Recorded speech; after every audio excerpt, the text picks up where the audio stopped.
We have a Jew that his father have Giluye Eliyahu Hanavi. Eliyahu Hanavi reveal himself to him from time to time.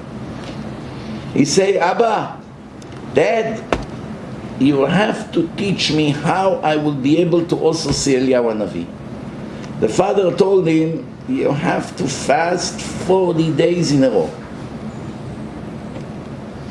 At night, the 40 at night, do not go to sleep in bed. Stay up and learn Torah all night without any interference.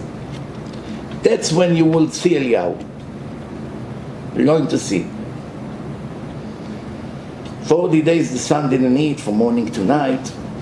On the 40th day, his father says, stay in the synagogue alone all night. Make sure there's no interference and just learn non-stop until he will show up. After Tfilat Arvit, last minyan was around 9 o'clock. Everyone left the shul. He snuck back in, locked himself in, started to learn. There was one guy that was still davening, staying there. Everyone left. Excuse me, I have to lock here.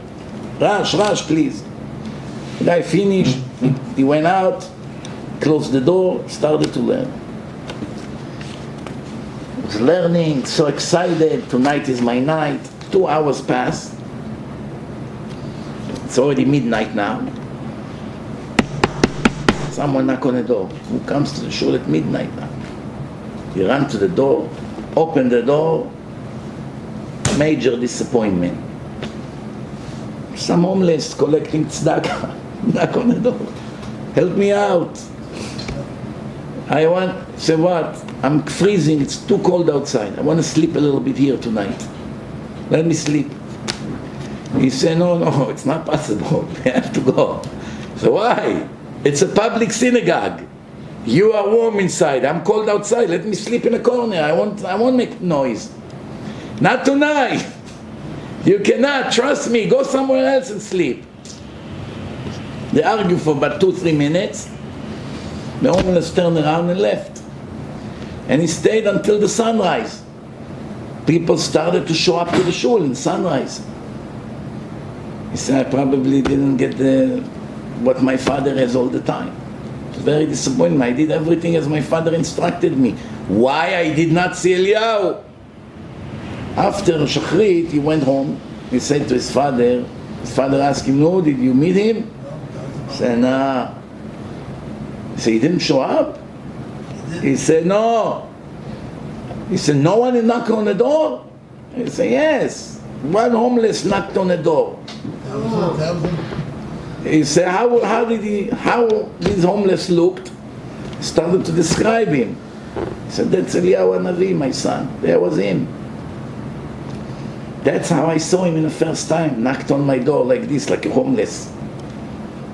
What would you think that in a snowy day you will not let a homeless sleep inside and let him freeze outside, and Eliyahu Hanavi is going to really agree to come and talk to you? You failed the test. What's the moral of the story? The moral of the story, if you want to be righteous on the back of other people, on their blood, that usually will get you the opposite result. The opposite result. You know, the Chafetz Chaim one time went to a place and they brought water to wash their hands. It wasn't like today, you have faucets everywhere. They have to bring water from the well.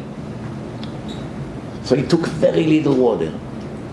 Very little water. Barely washed his hands. Mamash with half of the natlan for both hands. Now everyone know, when you do netilat nadayim, you have to spill a lot of water. Sgula le'ashirut. There are a few things that can help you to become wealthy. One is spill a lot of water. Water is shefa. It's wealth. Also the breadcrumbs. Eat the breadcrumbs from the challah. Gather them. Eat them. It's sgula le'ashirut. And definitely don't let them fall on the floor and step over it. If they fell on the floor, make sure they sweep it before people walk on the breadcrumbs. So what happened over here? Chafetz Chaim barely used the water. Rabbi, use more water. So I don't want. So why? Because the maid will have to go and carry again a barrel of water all the way from the lake. If everyone will put a lot of water, who's going to pay the price? The maid, the servant, the worker. Being a tzaddik on the blood of someone else, the last thing I want to do.